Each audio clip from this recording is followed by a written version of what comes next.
الرجيم بسم الله الرحمن الرحيم محمدزئی یونین آف جرنلسٹ دلته کې موجود نمائندگان دعوی مشران دلته کې موجود قومي وطن پارټۍ د ضلعې چیرمین کیسر جمال خان حمزه خان او ماته مخامخ ناس د چارسدې د مختلفو علاقو نه راغلي مشران او عزتمندو السلام علیکم. نن دلته کې راتلو بنیادي مقصد د محمدزئی یونین آف جرنلسٹ چې کوم اواز اوچت کړی دی او د چارسدې د خلکو لپاره چې کوم اواز اوچت کړی دی د هغې په حوالې سره دوی سره د یکجهتۍ مظاهره کول دي. موږ دا ګڼو صدیق الله صاحب خو پوره تفصیل بیان کړو خو دا کومه واقعه چې شوې وه هغه وخت کې ما الف خان ورور سره ټلیفون باندې رابطه هم کړې وه او هغه وخت کې ما درته ویلي وو چې بهی زمونږ به پوره تاسو سره مرسته وي. کیسر جمال خان مې هغه وخت کې هم رالېږلی وو چې دوی سره یکجهتۍ مظاهره وکړي. تېر ځل چې کله ستاسو کیمپ هغه ورځ باندې زما چونکې د چارسدې نه بهر دوره وه د صحابه کې دوره وه نو هغې د وجې نه زه په خپله نوم حاضر شوی کیسر جمال خان راغلی وو هغوی پکې حاضري کړې وه. بنیادي مقصد دا دی چې کاغه الف خان او کاغه ستاسو نور ملګري دوی که آواز اوچتو یا دلته کې خبره کوله هغه زمونږ د ضلعې د خلکو د آواز و. دلته کې یو تکلیف دی چونکې یو خو دا یو ډېره عجیبه خبره ده چې ټیک ده ویمن اینڈ چلډرن هاسپټل جوړ شو په نظرو کې خو ډسټرکټ هیډ کوارټر هاسپټل کې چې د ګایني وارډ نه وي نو هغه ډسټرکټ هیډ کوارټر هسپتال به څنګه ډسټرکټ هیډ کوارټر هسپتال به پاتې شي. نمبر ون یو خو دا یو خبره. بیا دویم دا چې په هغې کې که چا سره زیاتې وشي یو ماشوم بې ګناه د ډاکټرانو د غفلت د وجې نه چې هغه وفات شو نو په هغې باندې که آواز اوچتولی کېږي یا په هغې باندې څوک احتجاج کوي نو دا زما خیال دی هر یو کس بنیادي حق دی. په هغې باندې چې صرف دا چې د هغې احتجاج کوریج زمونږ د پریس رونه وکړي یا د هغې باندې د سرکاري عملې ورجه رجسټر لپاره چې بهی تاسو مه خپل وضاحت وکړئ تاسو مه خپله صفایي وکړئ نو د دې په ځای چې هغوی خپل صفایي کړې وي یا د خپل د غلطۍ یا د نااهلۍ اعتراف یې کړی وي د هغې په ځای چې دی هغوی هغه صحافیانو خلاف چې دی داسې حبس بیجا کې هغوی بندول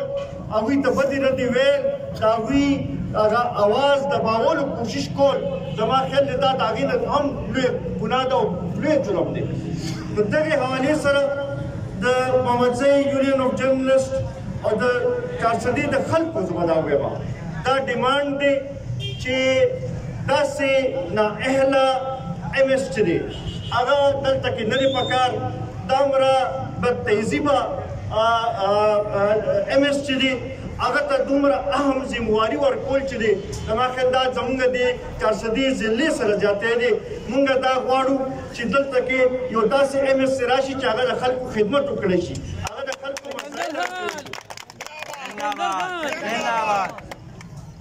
بیا دا هم یو عجیبه خبره ده چې هسپتالونه دولي او چارج یو کس سره دی. موږ خو په دې نه پوهېږو د تحریک انصاف حکومت خو ویل چې موږ به انصاف به هم ورکوو به او د خلکو مسایل به هم حل کوو به او ادارې به جوړوو او داسې د یو کس پر مکرم به هر څه نه پرېږدو. اوس دلته کې دا تضاد دی چې یو کس ته دوه چارجه ورکړی شوي دي او هغه ته دا دغه کوي چې بهی ستا بلکل کلو چوټي ده ستا نه اړو تپوس به نه کېږي نو داسې صورتحال چې وي په هغې کې به د دې قوم څنګه خدمت وکړی شي موږ دا مطالبه کوو چې فوراً فی الفور چې دې دلته نه لرې کړی شي د ویمن اینڈ چلډرن هاسپټل نه بیا LMS کې ورکړی شي دلته د ډسټرکټ هیډ کوارټر هاسپټل نه دی بیا LMS ورکړی شي بیا ورسره د چارسدې پولیس ته موږ دا تمه لرو چې هغوی تېر ځل چې کله د احتجاج وشو نو جرأت مظاهره وکړه او FIR یې درج کړو اوس موږ دا غواړو چې په دې FIR باندې عمل دې وشي چې خلکو ته پته ولګي چې کم زیاتې چې شوي دي چې د هغې ازاله وشي او د هغې ازاله به هله کېږي چې قانون صحیح حرکت کې راشي او دا ثابته کړي چې څوک هم چې زیاتې کوي د هغې خلاف به اواز اوچتولی کېږي او هغه ته به سزا ملایي د خپل نښه د قومي وطن پارټۍ د نښه محمدزی یونین اف جرنلسټ ته دا وایم چې دا اواز چې تاسو اوچت کړی دا د خپل صحافي رول لپاره نه دا تاسو د خالي د محمدزی یونین اف جرنلسټ طرف نه دا بلکې د ټولې 400 نمایندګي تاسو کړې ده موږ په دې کې تاسو سره شریک یو چې کله تاسو وایئ موږ به ورته حاضر یو که تاسو وایئ چې روډ بندول دي روډ به بندو که تاسو وایئ په پېښور پورې دې کې تلوي پېښور پورې به جلوس کوو قومي وطن پاکي قومي وطن پاکي جناب سکندر حیات خان چیرپاو جناب آفتاب احمد خان چیرپاو 410 صحافی 410 صحافی نعره شیرپاو موږ دا هم ډیمانډ کوو چې په ډسټرکټ هیډ کوارټر هاسپټل کې څو پورې چې ګایني وارډ بحال شوي نه وي نو د هغې هغه حیثیت به پاتې کېږي نه دلته کې دوباره واپس دا ګایني وارډ چې دی چلډرن او ګایني وارډ دواړه دی واپس دلته کې راشي هغه رزوړ هسپتال دې وي په خپل ځای باندې ځکه چې ډېره لویه ضلع ده 15 لکه نه زیات آبادي ده د هغې کې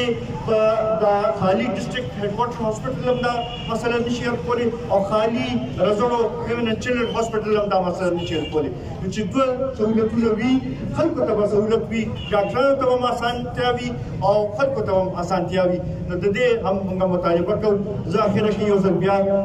محمدزی یونین اف جرنلسټ مشکور یم چې موږ له دا موقع راکړه چې تاسو سره دا یو څو خبرې وکړو انشاءالله دا یقیناني ورکوو چې تاسو سره په هر موقع باندې په هر ځای کې به شریک وي